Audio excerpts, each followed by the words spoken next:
Well, good afternoon, everyone, and welcome back to our daily briefing. I'm joined by Tanya Mullally from EMO and Kim Griffin from Maritime Electric. To begin, we're making some steady progress to reestablish the electricity in PEI. Thousands more have been lit up since we last chatted, and Kim will be here to give us a more fulsome update and perhaps even some real-time numbers in the next few minutes. Over the last couple of days, as we have tried to do our assessment and triage the damage assessment, we've been asking islanders to limit their movements throughout Prince Edward Island, and I'm ever grateful for all of those islanders for their patience and understanding. Though we are in the early days of our post-Fiona and our recovery, our rebuilding stage, part of getting back to some kind of normal is just that, getting back where possible to our normal daily routines, even though we know that there is absolutely nothing normal about the situation we're living in here. So to that end, there is no longer a broad communication telling everyone to stay at home or to limit their movements, but we would continue to ask islanders to be ever mindful and gracious as hundreds of crews work to clean up and reestablish our critical communication and electrical links. There's a lot of hard work being done out there, and we're trying our very best to do it as quickly as possible through our coordinated effort. As power is being restored, we're seeing some businesses getting opened, our grocery stores, our gas stations, pharmacies, corner stores, restaurants are opening in various locations across Prince Edward Island. These are the small steps forward that are underway. And I would again remind islanders, although most of us don't need any reminding, to be ever so mindful and understanding of our so many wonderful employees and business owners who are trying hard to get open in some way, shape, or form to provide that important service that we've all come to rely on. We've been hit by something bigger than we've ever been hit with before. We're all feeling the effects of that. We're all very fragile. We're all very challenged in everything that we're doing. So just continue to be kind and gracious in all of our dealings with one another, in particular those who are working so hard to get our regular, common, everyday life links reestablished. As more power is restored in more communities along the way, more and more services and stores will begin to open, and islanders will be able to begin to patronize those stores as we always have in the past. The same process will occur for our public service. Our government has been reduced since Hurricane Fiona to an essential service basis. As our government offices are located throughout Prince Edward Island, we are dealing with much of the same challenges that each and every islander are dealing with when it comes to electricity and establishing those links. So as power is being reestablished, as our public buildings are declared safe for re-entry and for use, we will begin to see some of those services come back online. Now, we know that many islanders are still without their power. Some will not be able to get to their place of work. Some will not be able to work from home as a result, and that is totally understandable. Our reopening of government services will be very much a tapered approach based on the realities of the situation that we face. We know the challenge in getting some of our employees back to work will include for many services like childcare, which haven't yet been fully established. We know that issues with regard to childcare are further complicated when our school system isn't operational, which we have learned won't be operational for at least this week. So we will be very understanding, we will be very flexible, knowing full well that a return to full operational status is going to take some time. But we do have an obligation to begin to make the steps forward and to provide the service and programs for islanders that all islanders have come to depend on, and we will do that in a very tapered approach. But as I said before, as we have learned in each and every crisis that we've dealt with in the past number of years, the hardest steps to make are those first cautious steps that we're beginning to make now, and that process is underway, and we know that will take a little bit of time for some because we've been through a lot. While some of our businesses are getting online, we know there has been a loss and significant impact to all businesses and their employees. As we said from the outset, we will be here to help. Earlier today, Minister Thompson announced a wage subsidy program for businesses and employees. We're trying to find the fastest way to get as much money to those who are impacted into their hands as quickly as possible. Our assessment has also informed us that hundreds, perhaps thousands, of examples of damage to our infrastructure across PEI. Not only is that having an impact on education and other government services, it's having a dramatic impact on our primary industries of agriculture, of fisheries, of tourism, along with the damage and impacts that we're seeing to individual homes, apartment buildings, and other complexes throughout Prince Edward Island. Earlier today at the Charlottetown Airport, I met with Prime Minister Trudeau. He's come to take a look at things, to get a first-hand look at the damage and to get a better understanding of what we need. I asked the Prime Minister for immediate financial supports to help islanders and island businesses to repair and rebuild as fast as possible. I shared with him some examples of the devastation, the impacts that it will have on the social, economic well-being of our province, and I also expressed a desire to have his leadership team to be flexible, to be understanding, and to be urgent in its dealings with us as we move forward in the days ahead. I've asked for a fund for this extraordinary loss and for the process not to be gummed up too much with process and bureaucracy. Minister Lawrence Macaulay and I explained in detail to the Prime Minister the many challenges facing our agriculture sector. For example, the feed corn, which wasn't quite yet finished, has been essentially devastated. We're going to try in the days ahead to pick up what we can from that, but that is much of the food that our farmers would be feeding to our animals this winter. There's impact to the soybean crop, the apple crop, and other fruit crops have been devastated. And for many of those sectors, while there is crop insurance and agri-stability programs, that won't make everybody even remotely close to whole. With COVID, with Dorian, with potato wart, we've been able to make significant changes to both of those programs and others to make them a bit more lucrative, to make them a little bit more easily accessible. But we know more resources will be needed. We're prepared to do that, and we've asked the federal government to help us as well. On top of that, there are dairy barns that have been destroyed. That's impacting our dairy sector. There are many potato storage warehouses that have been torn apart or destroyed. And with the potato harvest just around the corner, with the crop at its max in terms of what it can withstand from rain and weather, that is a big concern for our potato industry. Of course, agriculture, as all islanders know, is the biggest driver of our economy, and we need to make sure we can do everything we can as fast as we can to help those in need. I've asked the Prime Minister for help. I've asked for it to be fast.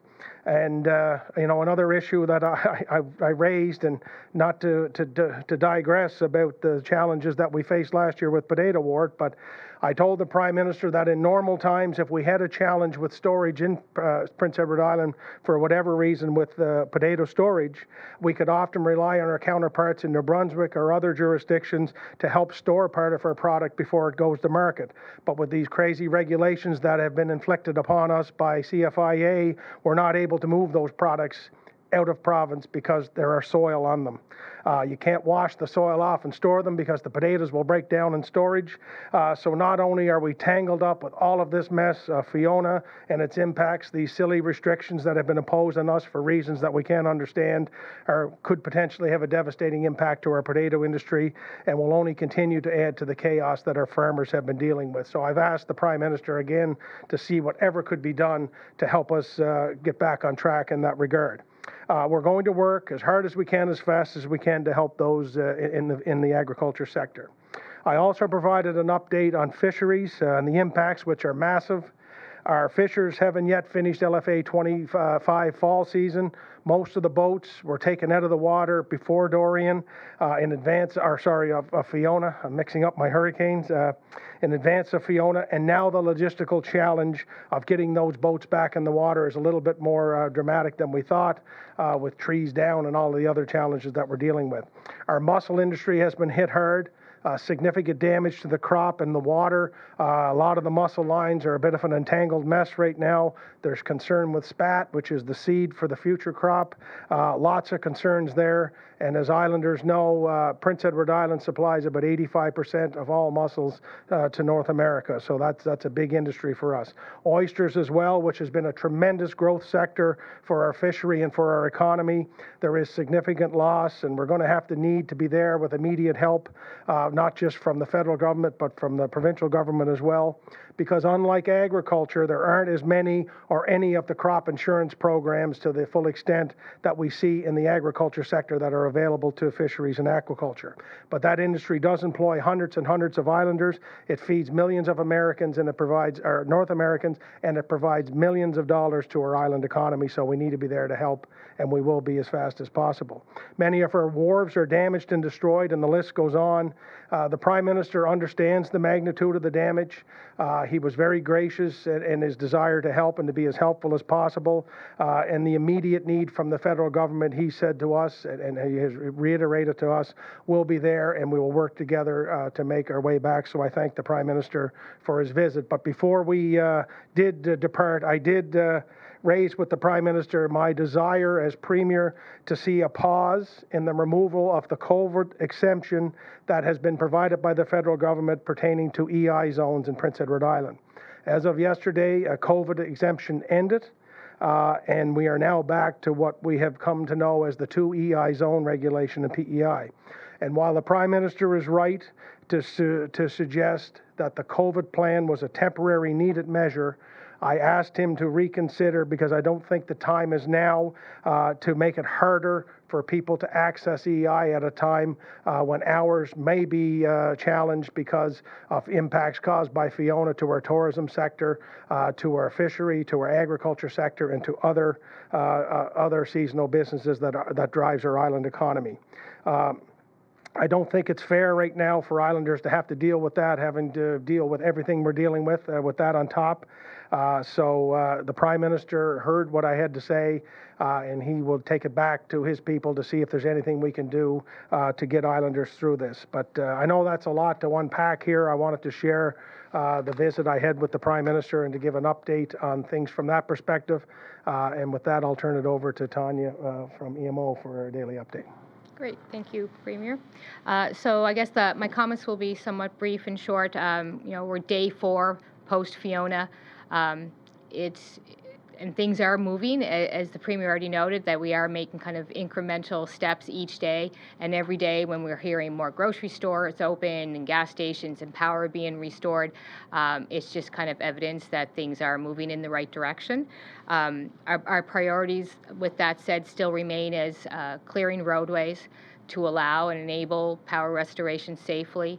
And as we work through that, all that will enable is those essential services to come back up, as well as more gas stations, more grocery stores, more community services and business will be able to open their doors. Through that process, we are kind of prioritizing alongside Maritime Electric, helping them identify what those prioritized or essential services areas are, so that we can ensure that we're working in tandem on that. So as power is starting to come back, what our fire marshal has asked to share is that to please be mindful that if you happen to be in areas where your power is being about to be restored, and I don't know that we may not know that necessarily, but maybe go through your home and ensure that your stoves are turned off, that if you happen to have had I guess it happened in the middle of the night, you may not have your curling iron on, or that type of thing, but certainly if there was anything that might have a heat source, we want to make sure that you're unplugging or turning them off, and that's going to prevent any potential fire as that regeneration of electricity happens. I thought it might be valuable just to share a little bit about what EMO, just very briefly, what we're doing here in coordinating. At the surge, we're looking at probably about 50-some people in our office, which doesn't normally hold about 15 typically, so we're sitting on top of each other almost, but those people are representing approximately 60 different organizations, and that doesn't even include municipalities, and many of which are reaching into us remotely, maybe from outside PEI, from various government agencies. And some of the things that we're working coordinating is the implementation of a lot of the discussions we're talking about. Again, prioritizing critical infrastructure and the restoration for power, fuel distribution as well. We're working with all the major providers to ensure that they're getting the flow to those gas stations that are open, and then supporting those that are not to see how we can support them and get them back up in business. Grocery stores as well, working through the Retail Council to get updates constantly of the status of their stores and where they are opening and where their needs are. Reception centers through municipal affairs and through our municipalities, we're working to try and determine where reception centers are, what their needs are, and how we can support them as well. Our Canadian Armed Forces, so we do have a liaison, 2 members here every day, and they're coordinating all the work with the military that's on the ground, assisting with debris removal.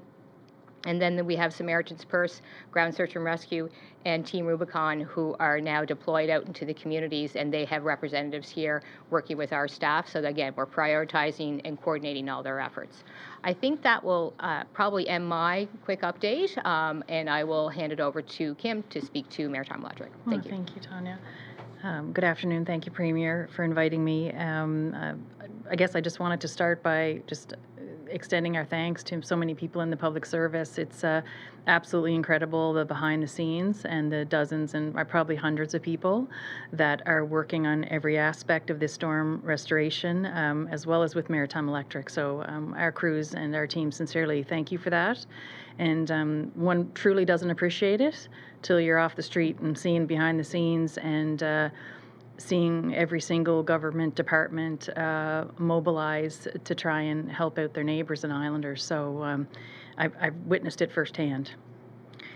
I wanted to provide a restoration progress update as part of this briefing today to give everyone an update. We've gone from 0 to 4,500 and then about 10,000 yesterday.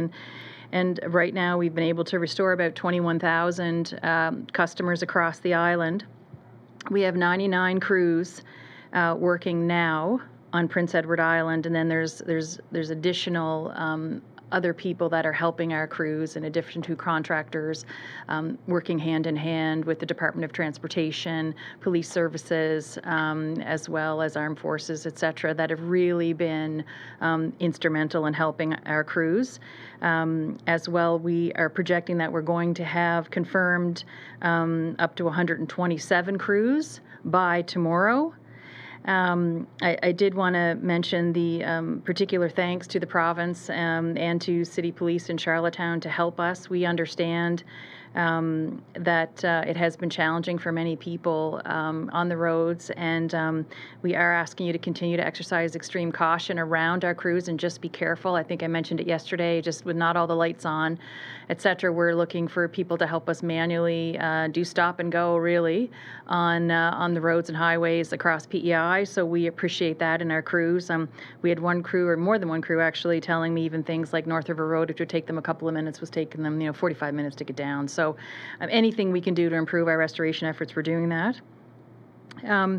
We're part of the Fortis family of companies, and we have access to utilities across North America in our network, and Newfoundland Power did arrive, as well as Fortis Ontario, so we're really thankful for that. The other thing that we've also been working on is, I had mentioned yesterday about the drone and the helicopter, but we had to take the drone back up today, and just getting really good news and finalizing things, and crews are working off-road in Kensington area, doing some additional restoration that we found with the drone. The report is about 350 poles down across the island. We've fielded about 11,800 phone calls from islanders, and we've actually chatted with about 4,000 of them. We're open 24/7, and that's the beauty of PEI, having the chance to chat. So, and we know not everybody has mobile service. We know not everybody has access to TV, or maybe their radio is running out, or whatever. And whether they've used a ground line or a mobile to call us, we've been chatting with them. And in terms of our whole system, we have about 80% of our transmission energized. So if you remember, I kind of talked about that as an extension cord or a lifeline across the island. And about 95% of our substations are working. So what now we're doing is these feeder lines, is what we call them. if you think of them kind of as veins, into each and every one of the communities. So we've been able to restore power in parts of Montague, Commercial Road, Valleyfield, Georgetown, Pools Corner, Wood Islands, Alberton, O'Leary, Elmsdale, Wellington West, St. Eleanor's, Slemon Park, Musqueam, Albany, Augustine Cove, Borden and Crapo, Kinloch, parts of Stratford, Tea Hill, Bunbury, Manorwood Road, University, Confederation, Prince Street, Euston, King, Riverside, Charlottetown Mall, Coved, Brackley, and just partial power areas. So it's not full communities, but it continues to be pockets. So I just wanted to provide that update to anyone that wanted to hear the latest from Maritime Electric. And I did want to do a shout out as well to the many contractors, including H-Line and others from across PEI, working hand in hand or arm in arm with Maritime Electric, as well as we have a couple of crews from the City of Summerside as well. So it really is a group effort across the island. So I wanted to thank you for the opportunity to update Islanders. Well, thank you, Kim, and I think that's a number that we're all happy to hear and see it growing, and especially when we break it down, we're into only day 2 of our return to service plan here. So pass along again our thanks for everyone for all their hard work. With that, we will turn our attention to some questions from our friends in the media. Jack Moore, CTV. Okay, so I'd like to ask, we heard how many you've gotten back, about 21,000. So how many people are without power right now, and what percentage of customers would that be?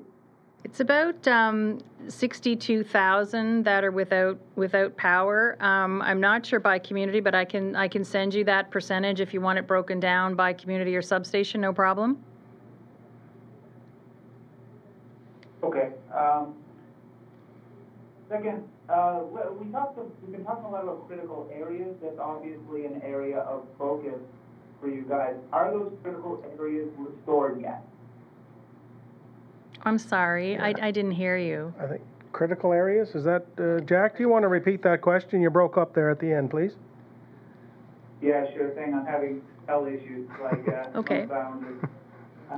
But I'm talking about the critical areas here. We say that that's been a key focus of the restoration efforts so far. Are those critical areas for the most part restored, or is there still a big focus on those? There's still a big focus on those, as well as extending to more grocery stations, more gas stations, more potential service centers. I'm not sure if you were part of our discussion yesterday, but in PEI, what we've done is we've broken down our restoration efforts in 3 segments, in East, West, and Central. So we have locals in those areas that run those areas, and they have the list of key infrastructures that they look at in terms of hospitals, police, fire, essential services, first responder areas, et cetera, that they're focusing on in the largest pockets of customers at a time. So that's how they restore it by East, West, and Central, and they know their local areas as well as they know the back roads and the back country and how to get there.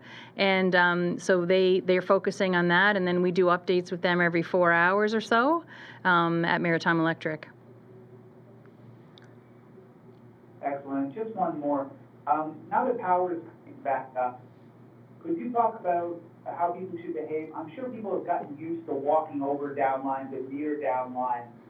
Would you tell how people's behavior is going to have to change?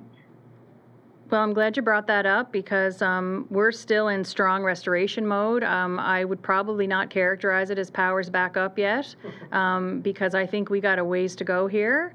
But to your point, that's extremely important because as we start to re-energize, our crews are going ahead and trying to get all the lines and going into every community and getting them down, and in some cases through the trees.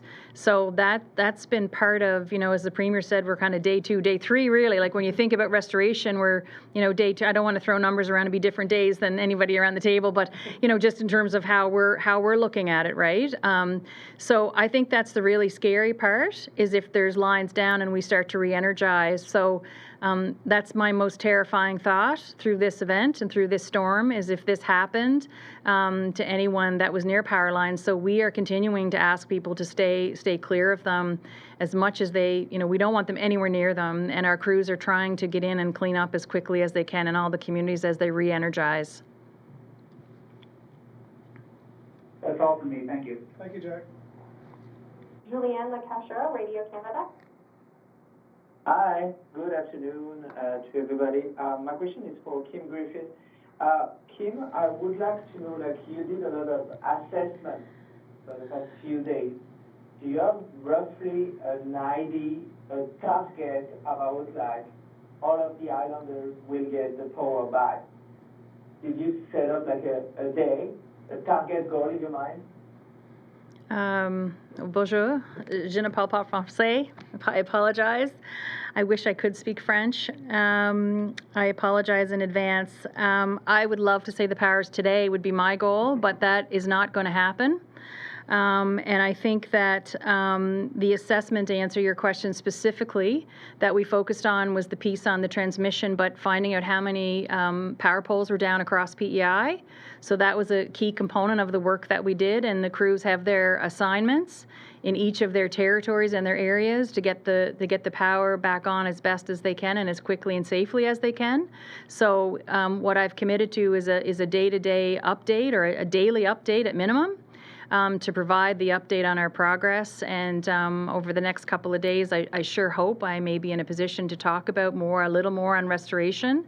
But sometimes we're getting there and things are taking a little longer than we thought when we get there. So I am committing to a daily update.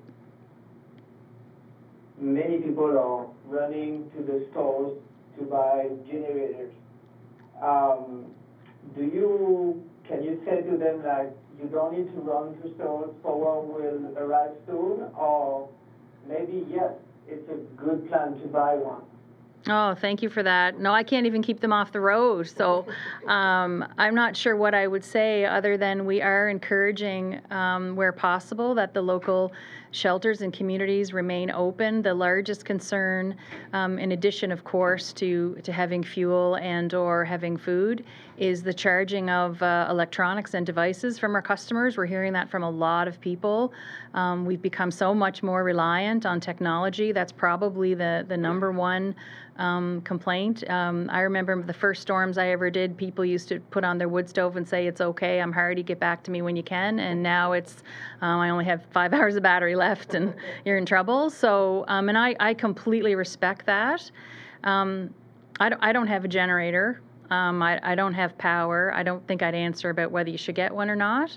But I think that for our islanders, I think if you can reach out on the local side to your neighbor or your friend to A, make sure they're okay, but B, if they have power, to try and continue that generosity that we've seen in other storms where people help each other out, as well as at the municipal and town and community level to help each other out, whether it be at the fire hall or a local area together. My last question for you will be, you said 99 crews today, 127 tomorrow. Do you will continue to increase the crews in the next few days, or you will reach a point like 150, 200? What's going to be the maximum? Do you have any idea? Yeah, that's a good point. We met late last night talking about that and talking about, what's a realistic assessment as people are working, 12 and 16-hour days. How does that look in the restoration effort? So we're working on a number by tomorrow that I can give you a better update on that in terms of whether we need another 15 crews for power line technicians and utility arborists or not. But we're just finalizing that number now, but I'd be happy to share that tomorrow. Great. Thanks so much. Merci. You're welcome. According to Catherine, with Onion. Hi there, a question for Kim. I'm just looking at our numbers. So you said around 62,000 customers, with their power down from, I believe it was like 84,000 or so. In that same time, we've seen Nova Scotia move from 400,000 plus customers down to 132,000 customers, still with their power. I wondered, what are the biggest areas of issue, or what are the biggest contributors that are causing us to, kind of slowly trickle back into out the power in that time? Okay. Well, I mean, no storm is alike and no impact is alike. And, up until the last couple of days or so, We were even thinking on PEI that all areas were, everybody was hit, which they were, but, we're certainly noticing on the operation side that the West doesn't seem to have the same impact on PEI from the poles and wires and trees perspective that we're seeing in Central District as well as in Eastern PEI. So that's kind of interesting. In terms of other utilities, it's really hard for me to comment or compare us, or my heart goes out to them that if they've done great work and been able to restore power, or anyone that's still without power. And I'm just not sure of how their system, like what they focused on or what the impacts were. But then secondly, I'm not sure what they're reporting on. Like, you can report on all transmissions on, but it doesn't mean that you can energize all the transmission, for example, but it doesn't necessarily mean that you're right down to the feeder. On PEI, I talk right down to the feeder, so right down to your road.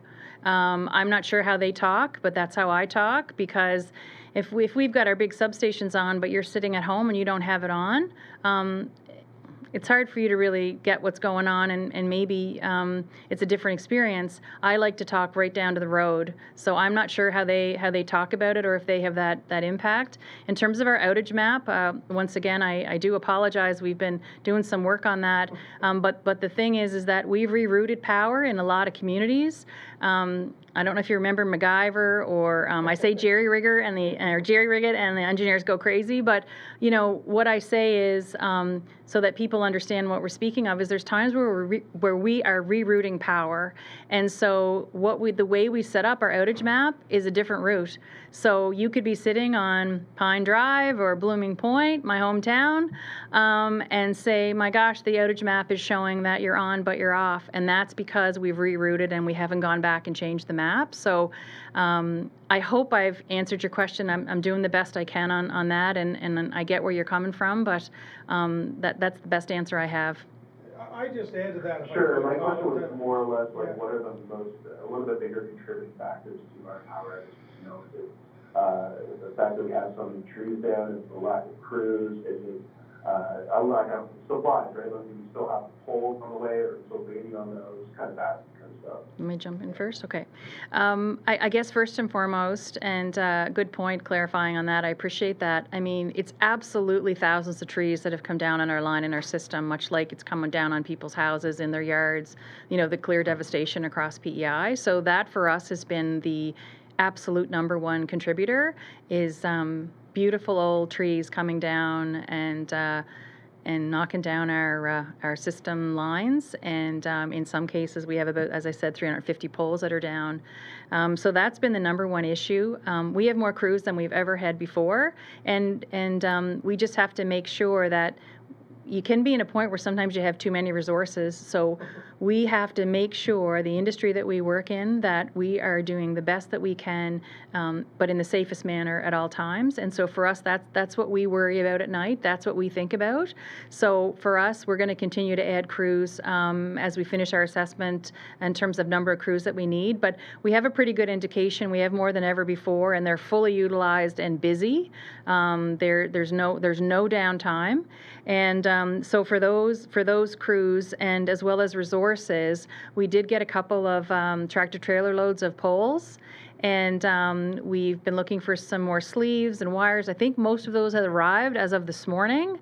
So, and again, this is all post-Dorian from a checklist that we had to talk about what we learned from chainsaw oil, like others, right? And so we don't have all the answers, but so far we've been able to access everything that we need. Do we have a prioritization plan in how we are restoring power? Is there places that are prioritized more than other areas of the island? If so, can you kind of give us a glimpse into how that works? Sure. I can give you an answer around the largest is the key customers that are essential service or priority focus, and the largest number of customers by area that we can restore.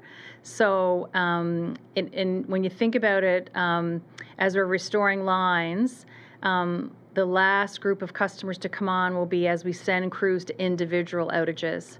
So right now, it's the largest pockets by community. There's no community prioritized over another. It's all about how the system works, where the essential service is there a hospital, is there a gas station, is there a grocery store, are we able to supply Islanders with what they need at that level?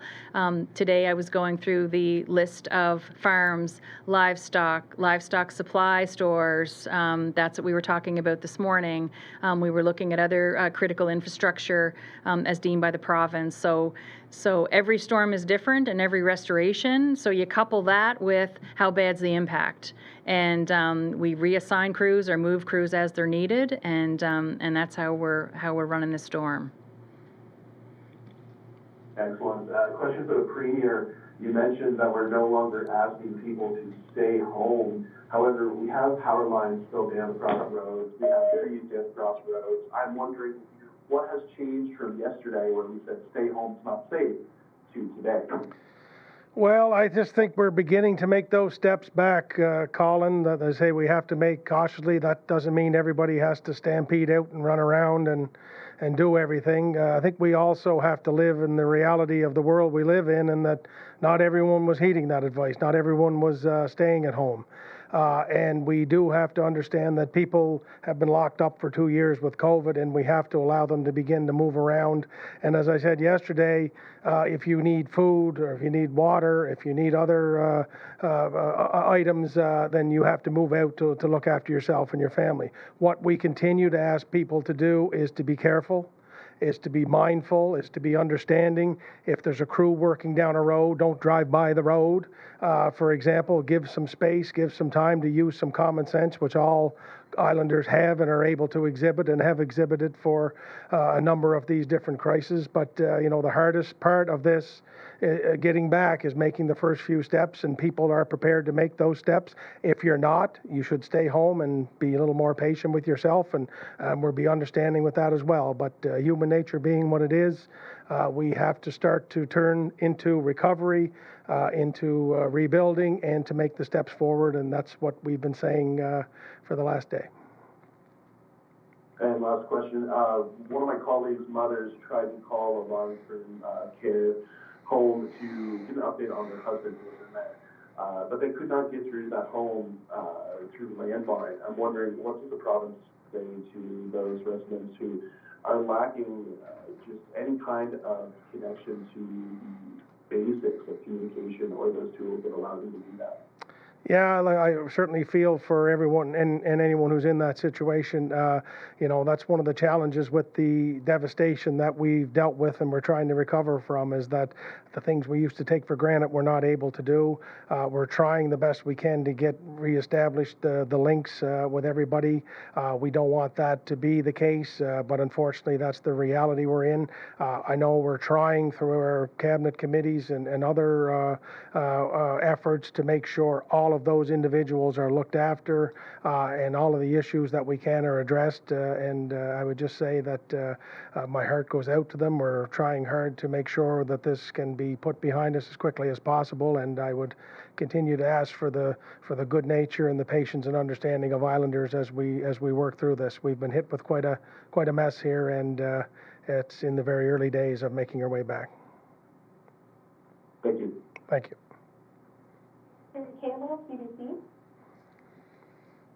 Hi, thank you. Mr. Premier, I felt a bit punch drunk for a while there listening to all the challenges you listed off PEI's primary industries, but I think I mostly want to ask questions about just vulnerable Islanders and if anything's being done to try to check in on them. We had a gentleman call into one of our radio shows late yesterday, said he was a resident of a seniors housing complex, that they were living in the dark because no one had any light source after the sun went down. They had run out of food. I'm pretty sure someone brought them sandwiches, but we're talking about elderly people with limited mobility, whether or not they're in a government housing complex. I just wonder, can you describe, is there any effort trying to be made, through government agencies to look in and make sure that people are okay? Yeah, and I respect, Kerry, the punch drunk reference, because we are trying to throw a lot out here in a short time. Yesterday in our briefing, we talked about our efforts to work through health to work with home care and to deal with those vulnerable islanders, people who are out there in need. And part of the process would include those who live at Duvar Court and other as well. It can be a painstaking process. We don't want individuals to be living without the necessities, particularly those who are most vulnerable. So we're working hard to address that. And I was made aware of that individual. And sometimes, as we're going through the process to learn about this, the more we hear about it, the more quickly we can be dealing and finding solutions for that. So, but where there is an extensive process underway to try to get in touch with those vulnerable islanders and seniors, those living at home, those requiring home care, oxygen, etc. And we've been working through that since Sunday morning.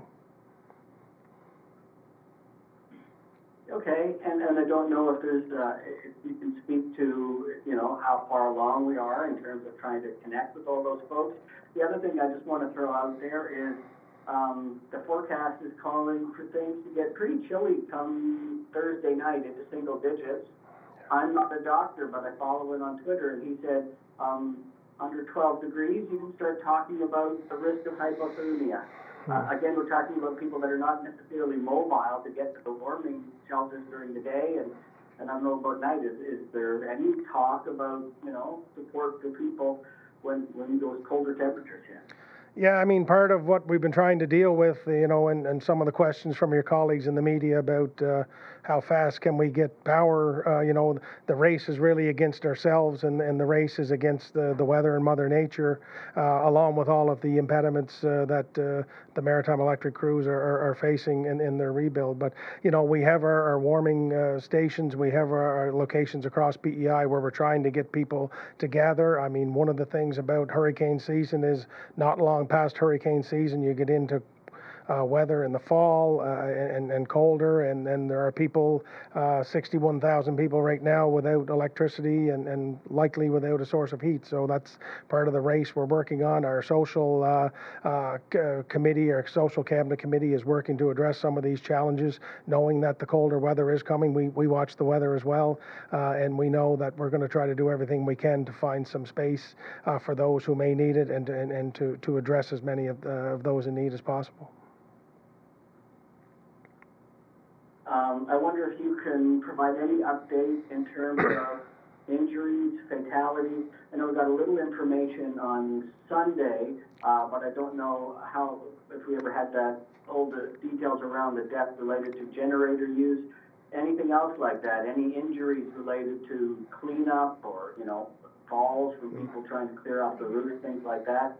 Anything you can tell us that? To date, to me, nothing has been reported in that regard, Carrie. In terms of the information that was shared the other day, I don't know if that has been confirmed yet in a formal process. But as of now, nothing since then that we're aware of. I'm sure there's been a few mishaps along the way as we go through this cleanup, but none that have been reported to the level where they would get to my desk or our cabinet committee at this point, thankfully, and we're grateful for that. All right, one last question, if I could. I just wonder, kind of thinking about the boil water advisory that was issued for Georgetown as they brought their water system back online. Have there been any public health concerns, outages, maybe with sewage treatment, or, we haven't heard of any? So far, 4 or 5 days in, this is the first crisis I've dealt with where I haven't dealt with public health. So I haven't yet received anything on that. I was aware of the boil order issue for Georgetown as they, reignited their system. But as of that, I haven't heard anything yet, but I'm sure we'll be getting a brief from public health in the days ahead, or if anything becomes of an urgent nature. But there's nothing yet that has been funneled up through the line to the cabinet table or to my desk as of this point. And I haven't talked to Dr. Morrison for 4 days. So. All right, thank you. Thank you. Carolyn Ryan, CBC. Good afternoon. A couple of questions. First, have officials received any complaints about price gouging so far with essential items such as, generators, chainsaws, batteries, or people reselling things at high prices on social media sites? So I'll take that, I guess. We haven't heard of anything. If it's happening, we haven't been advised on that. I think what I'm seeing more so are retailers and community organizations kind of stepping up and offering stuff at no charge. You know, we've been hearing about stories where people have said, here, I don't need this item anymore, but you need it, so here I'm passing it along the chain. So I'm hearing more gratitude gifts than as opposed to interest for kind of that self-profit. So I haven't heard of anything through our EMO office. That is lovely to hear. Isn't it? Isn't it? Another question, this one for the Premier about the wage rebate program. Do businesses have to prove that they did in fact close in order to qualify for the, is it 2 weeks that is being covered? Yeah, there'll be a 2-week span that we'll cover here initially. I mean, we're very hopeful we can get back to some kind of normal as quickly as possible, but I don't think anyone would have to prove that they weren't operating on Sunday or Monday, we have obligations to the Auditor General and to the taxpayers of PEI to make sure the funds are being used properly, and we know they will be. So the system to get money into the hands of individuals as quickly as possible will be as nimble as possible, but I mean there will be some basic requirements needed to make sure that the money is going to those who need it. Okay, another one. We're hearing of major damage to dairy farms. I think yesterday one of the farmers who was speaking to Matt Rainey said his barn went down, his son's barn went down, a total of 7 that he knew of alone. Are you expecting, A, whether, do you know have any sense of how many dairy cows have been lost? And B, whether there might be interruptions in the milk supply chain in the weeks ahead? I don't have a number of animals that have been lost as of yet. I know the Minister of Agriculture will be briefed on that, but by my count, at least, Carol, I think there were 10 burns that have been impacted in some way, shape, or form. The way our dairy business is operated, I think they might have some contingencies built in to maintain a level supply. That might be a question better directed to Chad Mann or someone at ADL, for example. But anytime there's impact into an industry or a sector like that, there's bound to be some hiccups along the way. I think the big concern right now, along with those you address, would be how do we make our way through this? I'm sure there are neighbors helping others trying to do the milking and things like that. But losing 10 dairy burns is a big hit for that industry. And when I as I talked to the Prime Minister today about the other losses in agriculture, it's been an industry that's the most resilient you'd ever run into has been hit hard again. Indeed, it has. Another question here. This is for Kim Griffin. Any thoughts in the future about encouraging PEI houses and new home builds in particular to become more resilient by having buried underground connections from the main lines?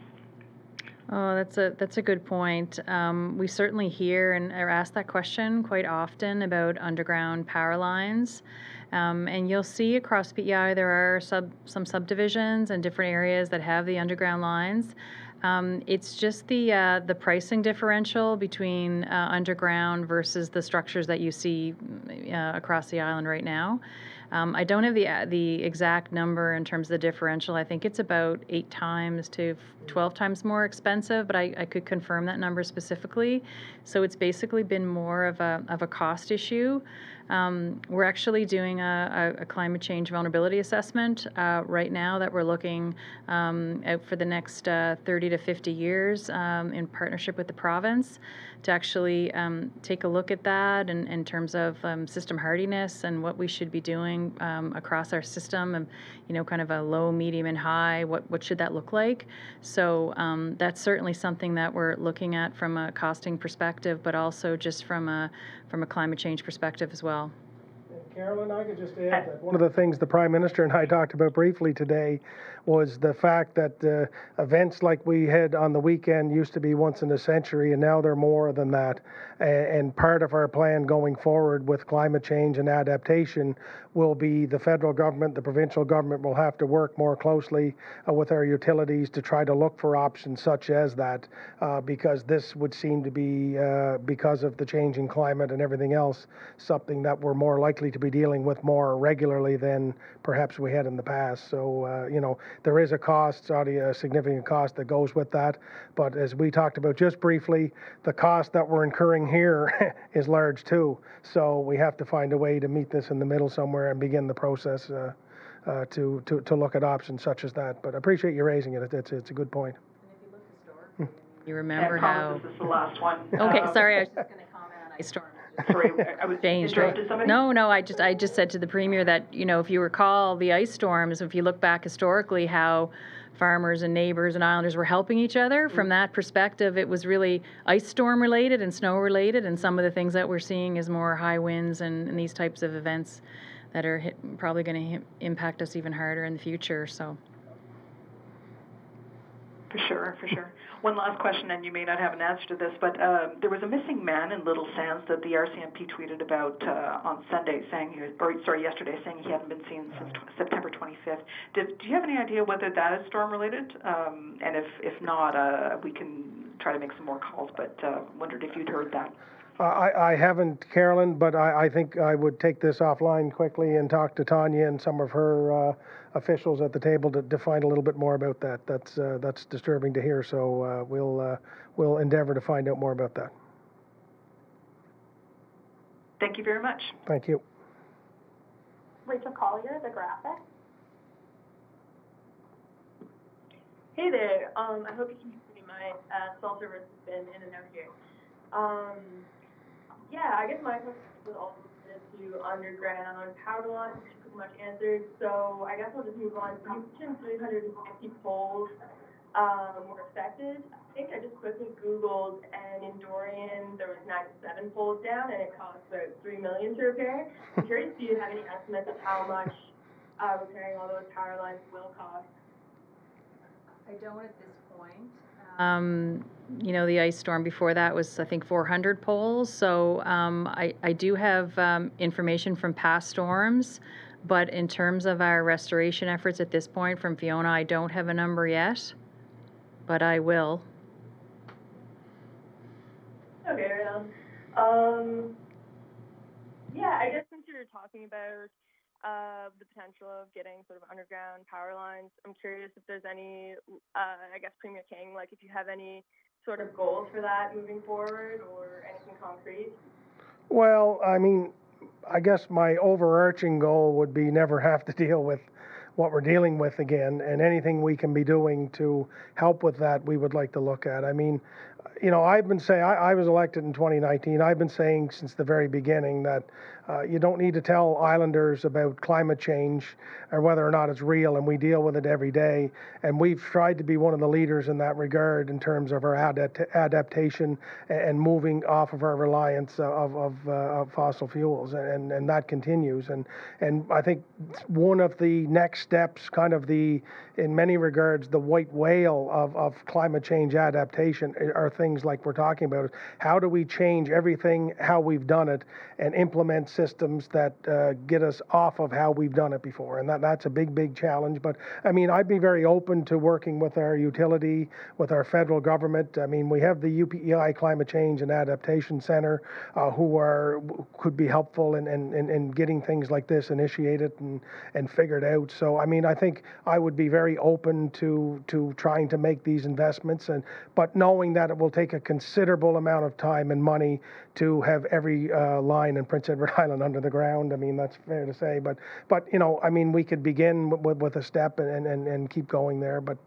I'd be open-minded to all that and to work closely with our utility, because it would have to be done hand in hand, and we'd have to work together on it. I think it's important to note that there are some here. I just wanted to mention that some restoration times in underground takes a lot longer too. So it's kind of a balancing act. I think that's one of the things, as the Premier said, it's kind of a long-term look, but, I think that would be something that, we'd have to really look at a long-term plan on that, because some places it does take a lot longer when it's underground, and you just have to be really careful with that too and weigh that out to try to source the issue on the underground system. So not opposed to it, just I think it's part of the planning discussion. Is important to note. Yeah, I'm curious, what has made it feasible in some areas compared to others? What has gone into making that possible in some areas on PEI? Some areas it's visual, or it's a developer or a homeowner organization that aesthetically they want to make sure that it's underground, so they're willing to pay the additional fees and costs to do that, and so that's been more of a cosmetic or a personal choice, and sometimes it's a vista discussion as well from the scenic view perspective. So right now that's where it is on Prince Edward Island. Okay, thanks for that. Thank you, Rachel. Joey Black here.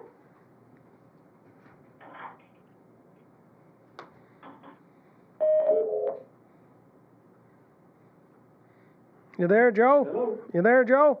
I'm here, Okay. I'm here, Dennis. You there? I'm here. What's going on, buddy? Okay, got a couple of questions for you. How can the province keep cell service coverage so it doesn't go down again? Yeah, I think, Joe, we've talked a lot about that over the last few days, and as Islanders become more and more reliant on cell phone coverage, we have to continue to make the investments in the infrastructure and to make sure that infrastructure is able to operate when we have episodes and events like we've had here. So it just, it's the technology continues to improve, and we'll work closely with the telecoms to make sure we have the best technology here and continue to try to work to have the best cell coverage we can. Islanders are relying on it. I've got another one here for you. Can you give us an update on cleanup efforts that the province is undertaking and where you are now? I think Minister Deagle was out today explaining sort of the process with that as it comes to the removal of debris and what we're trying to do with our Waste Watch partners and our municipal and community partners. The cleanup from a Maritime Electric perspective, Kim and others have been trying to keep everyone up to date on. It's slow and steady progress, which is great. We're moving forward. And, but we got a big, as we talked about yesterday, Joe, we got a big cleanup ahead of us here, and it's going to take some time. Okay. Either yourself or Ken, you can answer this one maybe. Can you give us an update on the donations from that Red Cross relief? So we don't actually administer the Red Cross appeal for Fiona. That's a Red Cross-led initiative, certainly supported by us. I did reach out to them this morning just to get an understanding of where they were with it and to get a better understanding of where the process of, as they do make those collections, how that distribution will occur. So that's probably something I could follow up with maybe tomorrow and provide some more details on that. Okay, I've got another one for you, Kim. If people see down power lines, how can they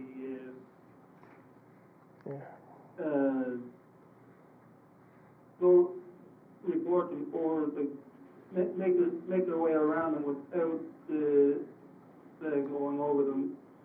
If you see a down power line. So I hope you can hear me okay. That's a good question on the down power line perspective. So our contact center has been open around the clock, and what we're asking Islanders to do is if they see a downed power line, to phone our 1-800-670-1012 number. They can also report it on our website as well. The reason we're asking people to phone is because we may have additional questions, or it could have already been reported. So we actually feed that live into our system.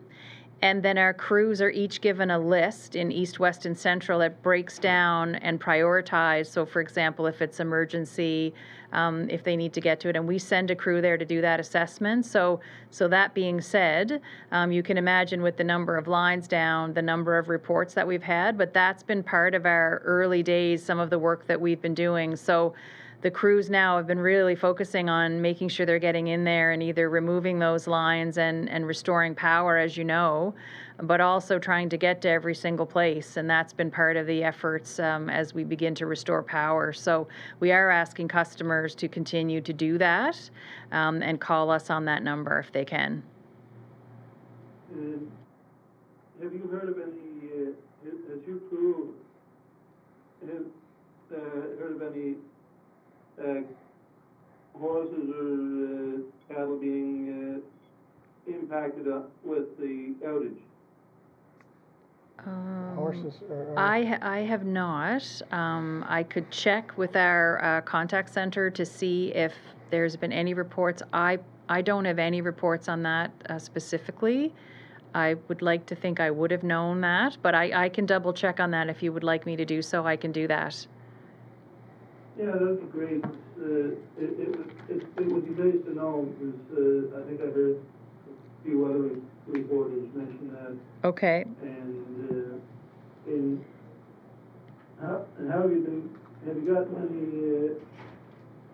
anywhere in and around Oyster Bit power restored yet?